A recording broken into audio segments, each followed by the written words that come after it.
Introvertendo, um podcast onde autistas conversam.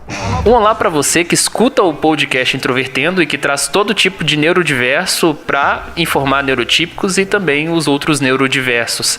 Meu nome é Thiago Abreu e hoje eu estou em Tatuí, no interior de São Paulo, depois de um evento aqui que foi o TEDx Tatuí. Um evento focado em vários temas relacionados à educação, como inovação, tecnologia, inclusão, políticas públicas, as metodologias. E um dos palestrantes desse evento foi o Enzo Greck, que tem 14 anos e atualmente está na graduação. Então, eu sou o Enzo, eu tenho 14 anos e atualmente eu estou fazendo o curso de automação industrial na FATEC aqui de Tatuí. E eu também tenho um diagnóstico de altas habilidades. Eu fui diagnosticado com altas habilidades quando eu estava no 6º ano do ensino fundamental. Se você quiser ouvir o Introvertendo, além da forma como você já está ouvindo, é só você acessar o nosso site introvertendo.com.br.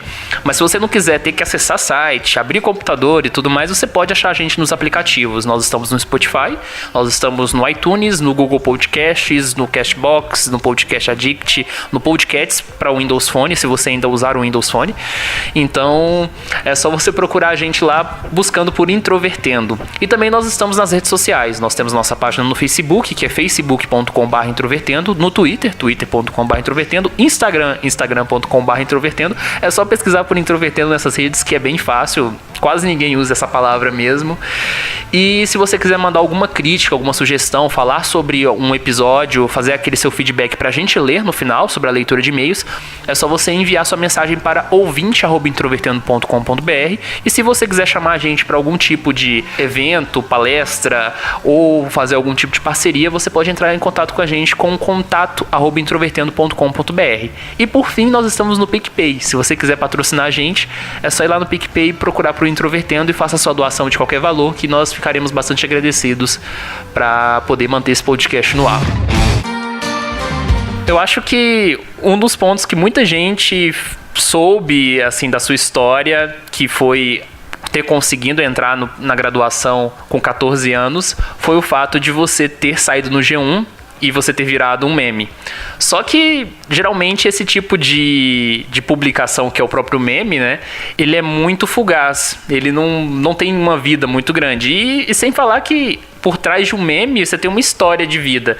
Então, de certa forma, para você chegar onde, teoricamente, você chegou, você tem uma trajetória escolar. Você poderia fazer uma espécie de resumo falando como é que foi sua trajetória escolar, até você chegar, de certa forma, essa conquista de você ter conseguido pela justiça iniciar um curso de graduação? Desde bem pequeno, eu sempre estava envolvido em aprender.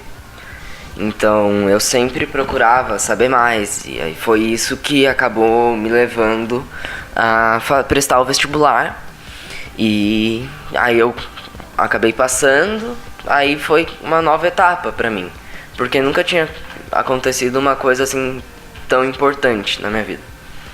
E aí eu entrei com um processo na justiça pra poder conseguir uma liminar. E, felizmente, eu consegui. Você entrou na escola mais ou menos com quantos anos, assim? Se eu não me engano, eu tinha 2 anos. 1 ano, 2 anos. Quando eu entrei na creche, assim. Eu entrei até que bem cedo. Tinha alguma justificativa específica, por exemplo, alguma dificuldade que fez sua mãe querer te colocar na escola mais cedo, ou foi um processo natural? Foi bem natural, assim. Inclusive, eu tinha amigos, né, que iam pra creche e eles ficavam me falando, então eu queria saber como é que era. Eu acabei pedindo pra minha mãe me colocar. E a sua trajetória de estudante, ela teve também alguns percalços, tanto do aspecto de aprendizagem quanto do aspecto de socialização. Como é que foi isso? Quando eu comecei, assim, o fundamental, foi bem difícil, porque tinha muita gente na minha sala que não era alfabetizada. Então, acabou tendo um certo bullying. Sempre teve esse bullying, porque, modéstia à parte, eu sempre fui à frente da minha sala. Eu acho muito engraçado ocorrerem certas coisas assim no ambiente escolar, que muitas das vezes aquilo que te destaca, aquilo que te torna até num sentido qualitativo, dentro do ambiente acadêmico, acaba sendo objeto de ataque das outras pessoas, né? Então, de certa forma, essa questão de você entrar no ambiente escolar e as pessoas fazerem bullying por causa do seu bom desempenho é algo muito comum e, inclusive, não é o seu caso, mas ocorre muito com pessoas dentro do espectro. E como é que você lidava com isso? Basicamente, eu me excluía, assim. Eu tentava lidar comigo mesmo. Então, eu sempre fui de ficar mais quieto no canto e ter o meu mundinho paralelo, assim. E aí, assim, era um jeito mais fácil que eu tinha pra lidar com isso. Dentro desse método que você conseguiu para poder, pelo menos, fugir, digamos assim, dessa perseguição, o que te atraía em termos de temas de interesse, do que você gostava de correr atrás e que te dava prazer, sabe, com relação aos estudos? O principal tema, que ainda eu tenho até hoje, é observação. Eu fico observando muito as ações das pessoas e o comportamento delas. E isso eu acho que me ajudou também, porque eu entendendo como as pessoas funcionavam, entre aspas, seria mais fácil para eu conseguir interagir com elas. E você acha que essa observação funcionava do ponto de vista ou você nunca conseguia se adaptar de fato? Depois de um bom tempo começou a funcionar. Aí eu saí desse meu mundinho e comecei a interagir mais com as pessoas e hoje já não tenho mais essa postura de ficar excluído. Um dos pontos que você chegou a abordar durante a questão do TED foi o fato de você ter tido um bloqueio comunicativo com relação a situações que você passou, né, durante o período escolar. Como é que foi isso e como é que você conseguiu depois retomar esse processo? Foi com o tempo, bastante terapia e tempo, que assim foi bem difícil, porque esse bloqueio ele surgiu primeiramente por conta de professores, principalmente, que o primeiro eu desenvolvi um bloqueio à escrita, então eu não consegui escrever mesmo.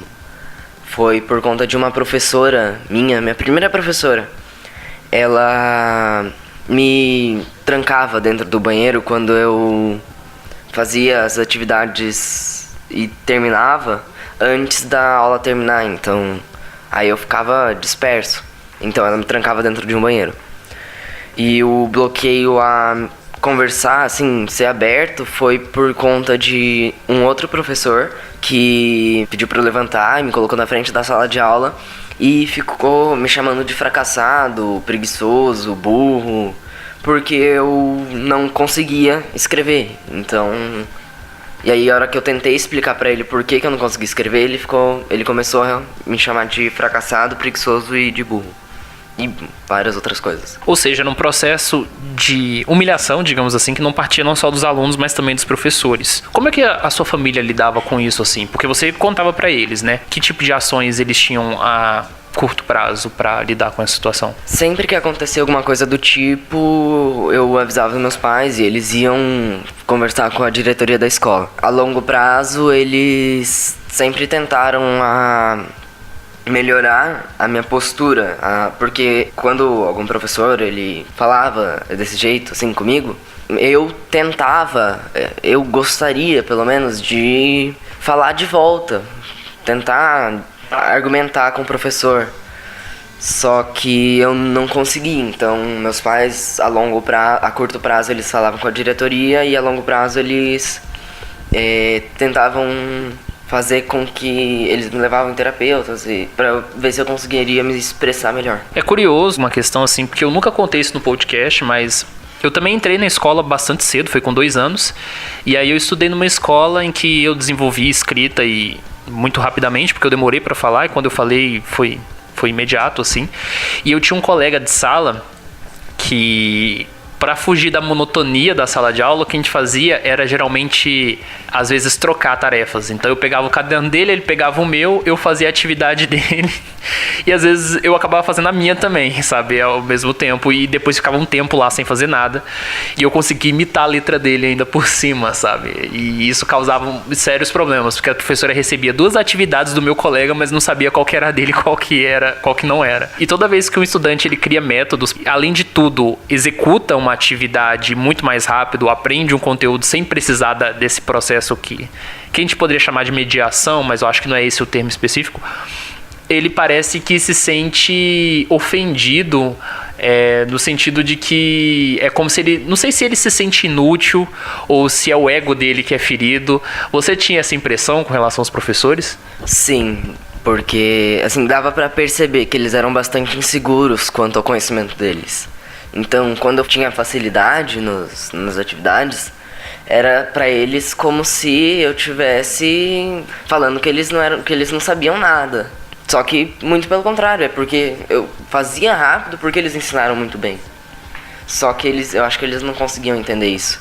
Então eles levavam mais como se eu estivesse tentando inutilizar a aula dele. Um outro lado que eu percebi, pelo menos na minha trajetória acadêmica e de outras pessoas que até já tiveram um diagnóstico também de altas habilidades, é que existe também um certo deslumbre de alguns professores. Aqueles que não se sentem, de certa forma, ofendidos, e eles ficam impressionados e eles querem saber um pouco mais. Você teve algum professor nesse sentido, ou quase todos eram nessa linha de se sentirem com orgulho ferido? Eu tive alguns, mas foram poucos. 2 ou 3 até hoje. Mas sempre esses professores, eles sempre me apoiaram e sempre que eu terminava, eles sempre me desafiavam, que eu achava ótimo, né? Sempre eu procurava aprender mais e eles sempre tinham alguma coisa nova para me ensinar. O que te fez escolher o curso que você cursa hoje na graduação? Eu acho que foi bastante a facilidade que eu tenho com exatas, que pra mim faz muito sentido. Mas eu tô pensando talvez em mudar, fazer uma outra graduação em biológicas. Assim, eu não tô bem certo ainda do que eu quero fazer. A maioria dos integrantes do podcast são universitários e quando você entra numa estrutura de universidade, parece que você convive com duas realidades paradoxais, mas que convivem. Que primeiro é a liberdade que você tem de você conduzir o seu curso. Segundo é o próprio ambiente um pouco estagnado da universidade em termos de você lidar com matérias e tudo mais. Dependendo do curso, existe uma inflexibilidade que você faz a disciplina, você faz a prova e é isso, basicamente.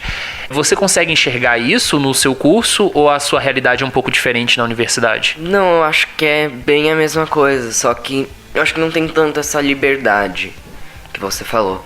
Porque nessa minha faculdade não tem, e como aqui é uma cidade muito pequena, não tem muito o que fazer. A faculdade é muito pequena e a cidade também, então mesmo tendo essas possibilidades diferentes de como seguir no curso, tem coisas que não dá pra mudar, assim, não tem tanta flexibilidade. Isso do ponto de vista de estímulo, com essa realidade da graduação, você acha que você se sente mais animado a fazer o curso ou tá sendo a mesma coisa do seu período do ensino fundamental?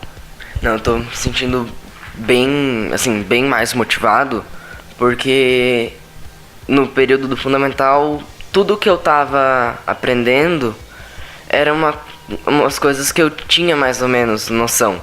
Só que agora, nessa graduação que eu tô fazendo, são coisas completamente diferentes, conteúdo que eu nunca vi. E aí, pra mim, é muito bom, que me estimula bastante. Na graduação, você trabalha em algum tipo de projeto específico que tem tomado parte do seu tempo atualmente? No momento eu tô auxiliando um professor que tá fazendo uma pesquisa sobre meteorologia. E aí eu tô tendo que tirar umas medições dos equipamentos para passar para ele.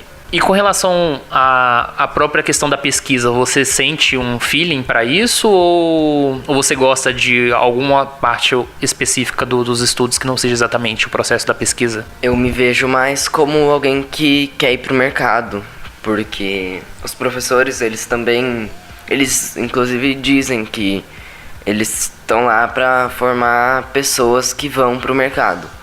Eles não querem que os alunos sejam professores. Eu não sei porquê, mas... Pode ser pelo fato da instituição, né? Porque, por exemplo, instituições privadas têm um pouco mais desse olhar para o mercado e aí os professores acabam indo também nessa direção. Tem muito do olhar institucional, que eu acho que pode influenciar. Mas fora das questões universitárias, quais são, assim, os seus temas de interesse que não sejam necessariamente acadêmicos? Eu me interesso bastante com marcenaria.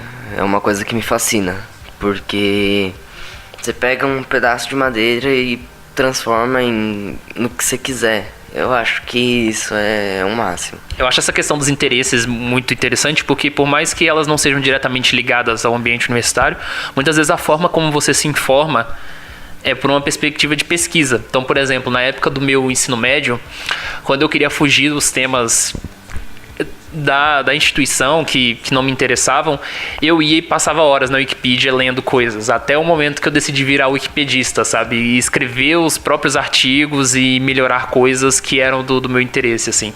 Justamente nesse processo, digamos assim, de fuga da monotonia da escola, você tinha coisas que você ia na internet ler sobre outros temas e que você gosta muito até hoje? Sim, eu costumo ler e assistir bastante documentários sobre o comportamento dos animais e a diferença entre a vida deles em cativeiro e na natureza. Bastante também eu vejo de comportamento das pessoas, que é uma coisa assim que pra mim é muito interessante. O jeito com o qual as pessoas se comportam. Esse seu interesse pelos documentários sobre animais é o que te faz querer fazer alguma coisa na área de biológicas futuramente? Eu acho que sim, porque é incrível o jeito com o qual os animais eles já nascem e já estão prontos, quase todos, prontos já para continuar a vida deles. Eu acho bastante estranho que nos seres humanos a gente precise de um processo de aprendizagem muito grande, mas também, ao mesmo tempo, isso foi fundamental para que a gente se tornasse uma sociedade altamente evoluída. Então, é muito interessante, assim. E temas mais relacionados à cultura popular, alguma coisa mais geral que você gosta de assistir, ouvir, ou de ler de literatura? Não sei se você se interessa. Eu costumo ler bastante livro de aventura, suspense, alguns textos, alguns livros de narrativa policial, e assisto bastante série, lógico, né? Eu acabei de terminar há pouco tempo atrás Rick and Morty, que eu achei fenomenal, fantástica a série. Filmes, eu gosto muito do George Lucas, Indiana Jones, Star Wars, alguns livros também do Tolkien. Eu ouço de tudo um pouco, desde música clássica até heavy metal, então sempre eu tô ouvindo um tipo de música diferente. Alguns compositores de música clássica eu gosto bastante de Tchaikovsky, Mozart, Vivaldi. As estações de Vivaldi são muito boas, porque algumas partes elas são mais calmas assim, e aí de repente tem uma reviravolta e aí começa toda uma série de na partitura são subidas e descidas. Eu acho super legal. Para fechar, eu queria te perguntar assim, qual tipo de mensagem você deixaria para estudantes, ou até mesmo nós temos um público de mães e tudo mais, que mensagem você deixaria sobre o seu processo de educação e o que você gostaria que na educação brasileira melhorasse para que pessoas como você fossem interpretados de uma forma mais correta? Desafios. Sempre é bom que sejam propostos desafios, porque sempre a mesma coisa não faz muito sentido. Faz até algumas pessoas desistirem e saírem da escola por conta de ser uma coisa muito monótona. Também para não desistirem, porque mesmo por enquanto na nossa educação não ter um programa assim mais específico para as pessoas com altas habilidades, sempre estejam procurando vocês mesmos novos desafios e sempre desafiando a si próprios.